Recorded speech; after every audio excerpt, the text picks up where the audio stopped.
لوبې د امن خبرتیا ورکوي. تېره ورځ د نوښار په سیمه خیشکو کې د خیشکي پریمیر لیګ په نوم جوړ کړی شوی کرکټ ټورنمنټ پای ته ورسېدو.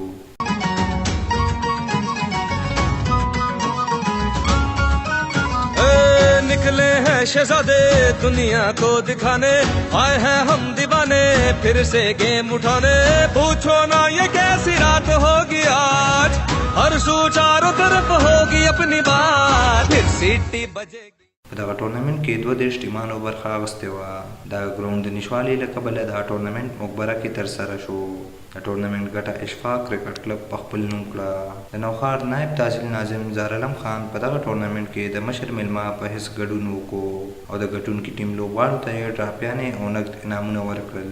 د ټورنمنټ ارګنایزرز په دې موقع داسې وویل: موږ د یوت لپاره د وخت کې په لومړني ځل په خیشکي پایان یون کونسل کې منګه 32 ټیمان راوښکه چې په خیشکو کې 3 یون کونسل دي، پایان، بالا او ګنډيري. د ګنډيري نه پکې یو ټیمو، د بالا پایان نه پکې 31 ټیمانو.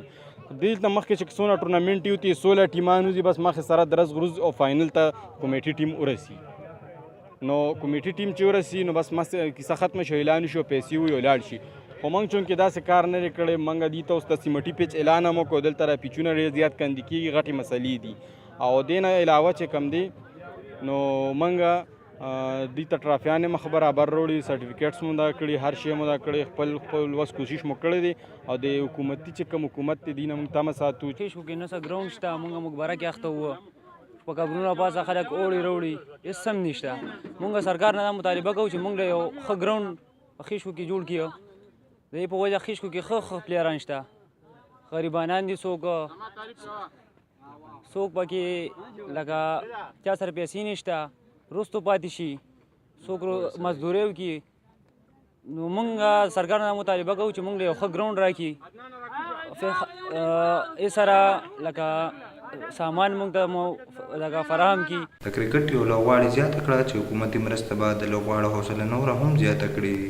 بهترین ټورنمنټ او د ټورنمنټ نه موږ ته بهترین کلاډیان پیدا شو او ان شاء الله د دې نه بعد به هم موږ ټورنمنټ انعقاد کوو. خو خبره صرف دونه نه ده، دا صرف په د یوت باندې نه ده. که کله موږ سره ګورنمنټ هیلپ وکړو، موږ سره د ضلعي ګورنمنټ چې کم دی چې دا موږ سره رايوځای شو او څنګه چې موږ ته د ټورنمنټ فاینل دوران کې ناظم صاحب اعلانونه وکړه چې موږ به تاسو ته دا انعامات درکو او دا فیسیلیټي به درکو. که دغه شان فیسیلیټي وغیره دی موږ ته نور هم راکړه نو زموږ کلاډیان به انکریج شي. په 32 ټیمانو جوړ دا ټورنمنټ 18 ورځو کې ترسره شو چې خلکو ته ډېر خوندونه واخیستل. ایک احمد حیدر، پی پوسټ، خیشکي، نوشهره.